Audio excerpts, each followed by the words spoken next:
Hello everybody and welcome back to the channel. Today we're going to be rockhounding Applegate Lake. We're looking for bowenite. Once we find ourselves a couple of good specimens, we're going to take them back to the shop and make a simple freeform necklace. We're out here bright and early and it is glorious. Still pretty brisk out because it's wintertime, but this is about as good as it gets for this time of year.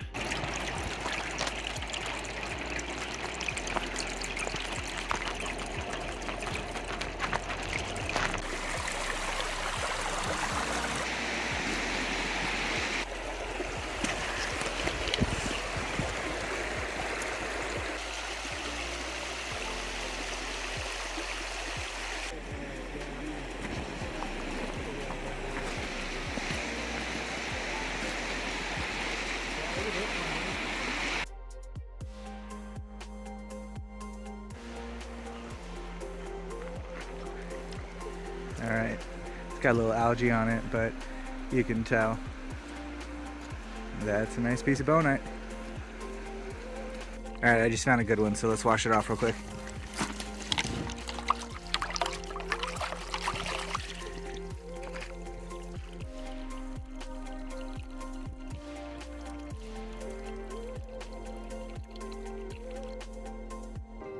This is cool looking. Check this out.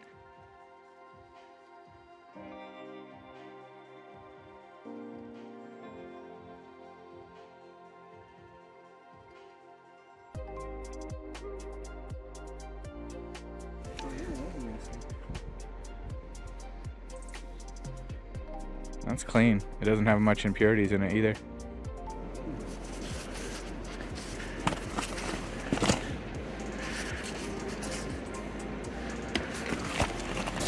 This is a really good one. Look at this. Ooh, buddy. Look at that one. Dang, that's clean too. Not much black in it at all. Yeah, that's a good one. This is probably the best possible weather to rockhound bowenite in. It's just barely sprinkling out, and if you look up, it's like sunny and raining at the same time. Oh, I see a good one. Check this out.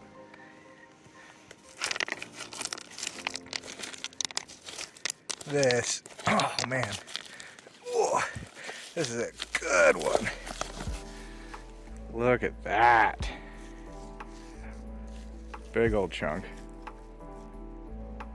Look at that. That is pretty slick.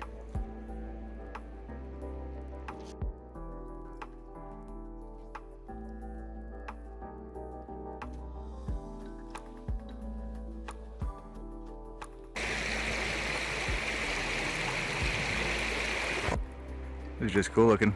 Yeah. All right, let's clean some of these off.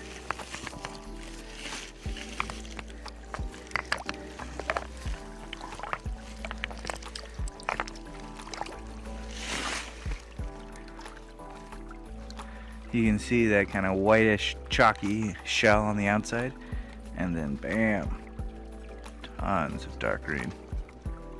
That looks nice.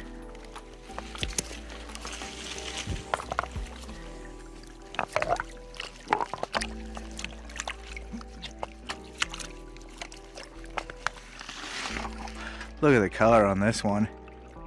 This is really cool.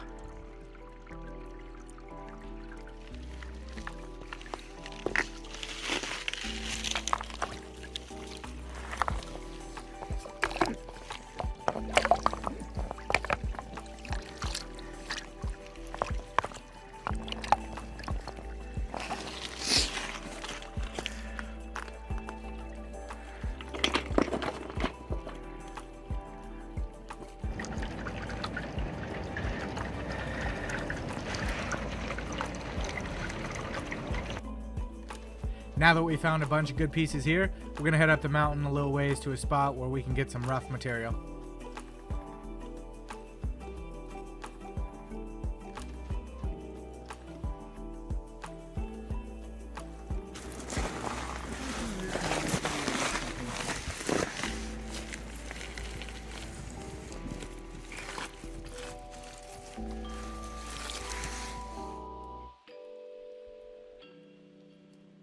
benefit to rock hounding at this time of the year is there's no surprise scorpions when I flip a rock over.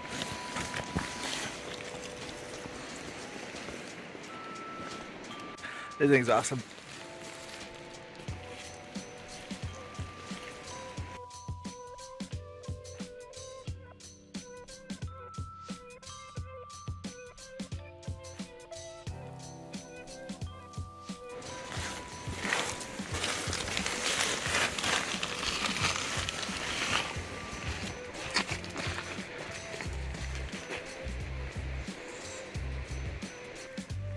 So it's just falling out of the side of this hill, and we're at this point just looking for high-grade specimens.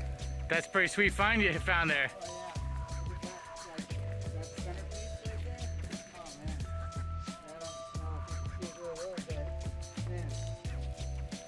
I'll come take a closer look. That looks amazing. I can see it from here. That looks amazing. Look at the size of this chunk. And then we got this right next to it. I don't know how big this one is either, but wow, this is a good find. Yeah, this is definitely a vein of it. Look at this right here. Look at that color. That's really cool.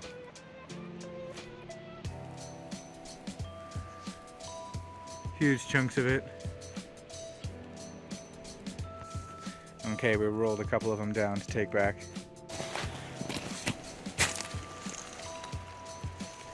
Look at that guy. Now we're gonna head back to the shop and I'm gonna talk about all the steps I go through when making a necklace. What caught my eye with this piece is that it has a nice dark green patch on the side and it has this bulb-like shape. After cutting several rocks from the area, I was able to guess that it would have a core on the inside if we cut it open.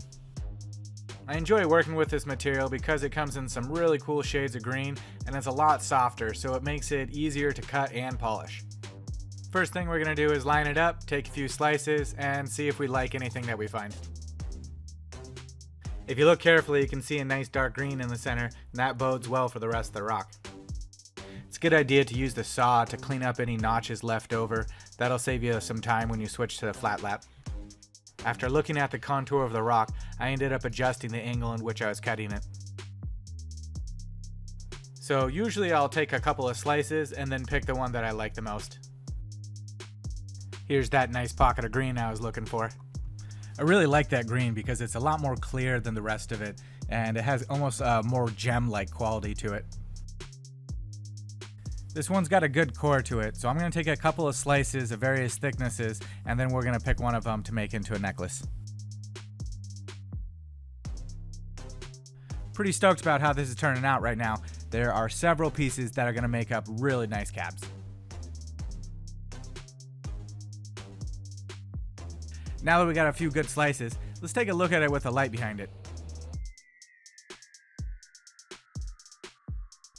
One of the things I like to do is use the natural faces in the rock to help me come up with a design. In this case, I see an elongated diamond, and I'm going to use that to help me shape it. The first disc I'm going to be using today is 180 grit. You need to have diamond grit, especially for harder materials like agate and quartz. One thing that's really important at this stage is you want to remove any scratches from the saw blade and get the shape that you want, because as you move on to finer and finer discs, they remove less material, and so a scratch from the blade will be almost impossible to remove later on, and you'll just end up wasting a lot of discs and time. That's looking about the right shape, so now I'm going to grind a lip around the outside to raise the center. I'm doing this freehand, so it's definitely not perfect, but I do feel like it adds character and makes it look better. I picked the end that had the least amount of clarity in it, and I used that to drill the holes for the necklace clasp. I wanted to do it now before I go on to the further stages where I'll be polishing it. I'm using these 1mm drill bits, but unfortunately I think they're a bit optimistic. I've had a couple of them break on me now while I'm drilling the holes for the clasps. I think I'd have more luck with the drill bits not breaking if I was using a proper drill press, but at least I was able to demonstrate that this can be done freehanded. Now that we have the shape that we want, and we've drilled a hole in it for the necklace clasp, it's time to switch to a finer disc. This brown disc is rated at 325 grit.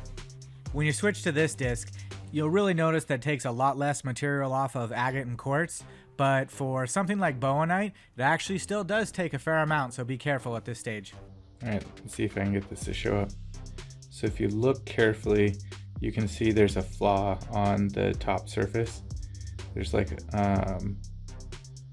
two different planes that are going on right here. So I definitely want to clean this up right now, because later on, as I go to the finer discs, it's going to be impossible to remove that. Alright, now if you look, you can see that it looks like one solid plane. So I can take it to the next level. Next up is the red disc. It's a 600 grit, and at this point I'd say we really crossed the halfway mark. You end up spending a lot more time on the first two discs just to get the shape and everything taken care of. When you first put the sanding disc down, it helps if you get the entire thing wet before you touch the stone to it. At this point, the stone doesn't have any major scratches on it, and it's looking pretty smooth all the way around. I like to round out some of the more sharper points because those are prone to chipping. This is what it looks like after the 600 grit. You can see some of the light passing through it. It's really smooth all the way around, and at certain angles it's starting to reflect the light. One thing I wanted to show is that you spend a lot of time changing discs, so in order to be more efficient, I like to do several stones along the way. This blue disc, it's a 1200 grit, and it's the last disc we use before we switch over to a polishing pad. From here, the scratches should be so fine that they're difficult to see. What I like to do is use the stone's reflection to find the areas that still need work. The last pad is a wool felt material designed to be charged with a polishing medium. Quick tip when using this stuff: once you've charged your pad, you can get a couple of stones polished before you have to charge it again. About the only thing of concern during this phase is that it can heat up, so stones that are sensitive to the temperature change, like opal, might be of concern. You'll want to use a lot of extra water on those. Other than that, at this point, you just want to buff it until it gets that nice mirror finish. Alright, let's take a look at how it turned out.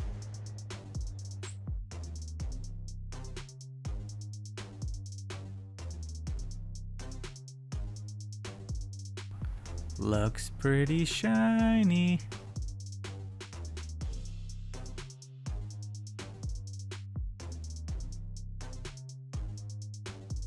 This is probably my favorite part about bowenite. When you shine a light on it, the color that comes through is just an amazing green. Looks unreal.